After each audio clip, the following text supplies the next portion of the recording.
जंगल में एक गोरी कौवी रहती थी। वह बड़ा ही धूर्त और चालाक थी। उसका पति भी उससे बहुत डरता था। वह भी उससे बचकर रहता था। गोरी कौवी जहाँ जाती वहाँ आतंक मचा देती थी। वह छोटे छोटे पक्षियों के बच्चों को उठाकर बेच देती थी। एक दिन उसका मुलाकात एक बूढ़े चील से हुआ। उसने कहा, ओ गोरी कौवी, मैं तुम्हें बहुत नाम सुना हूँ तुम्हारा कि तुम बहुत चालाक हो। क्या तुम मेरे लिए एक काम करोगी? हाँ हाँ, मैं करूँगी, पर उसके बदले मुझे क्या मिलेगा? अगर तुम वो काम कर लोगी तो मैं तुम्हें सोने से भरे सिक्के का पोटली दूंगा। ओ अच्छा, काम क्या है वो बताइए।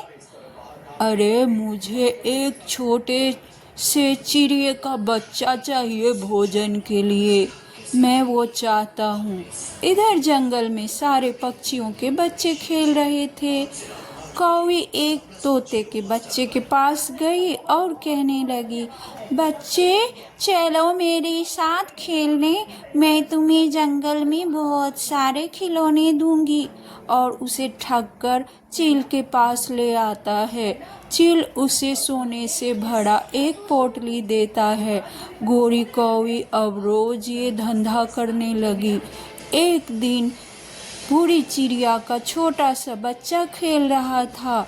उसने उसे कहा, अरे छोटा चिड़िया, मैं तुम्हें चॉकलेट दूंगी, तुम चलो मेरे साथ। यह छोटा बच्चा कौवी के साथ चल पड़ता है और कौवी उसे चील के पास दे आती है।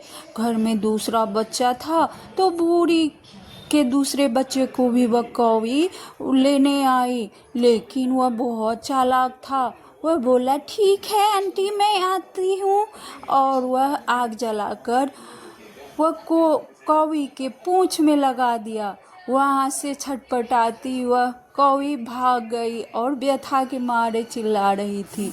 दूसरे दिन बूढ़ी चिड़िया ने पंचायत को बिठाया और कहा, हम लोगों को उस दुष्ट कौवी का कुछ करना चाहिए।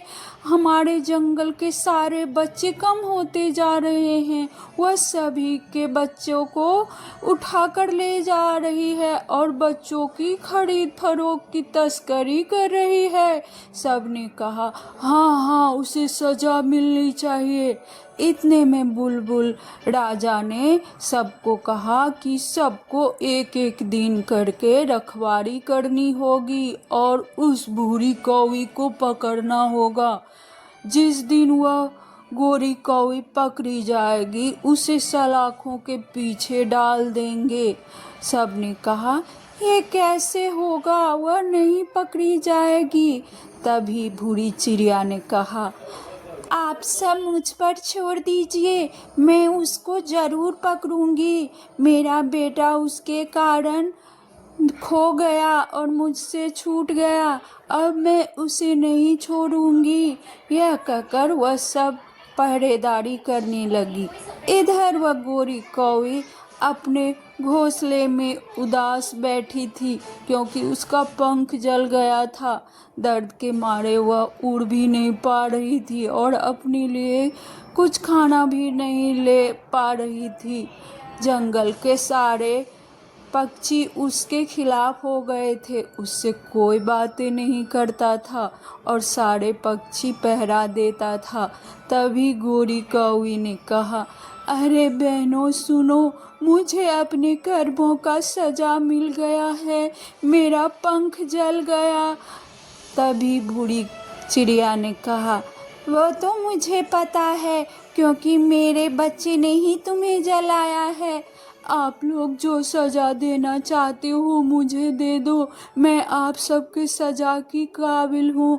आप लोग मुझे कभी माफ़ करना नहीं। इतने में उल्लू राजा ने कहा, इसे अपने किए की पछतावा है तो हम लोग इसे माफ़ करते हैं, लेकिन सज़ा के तौर पे आज से इसके साथ कोई बातें नहीं करेगा। और सब हंसी खुशी जंगल में रहने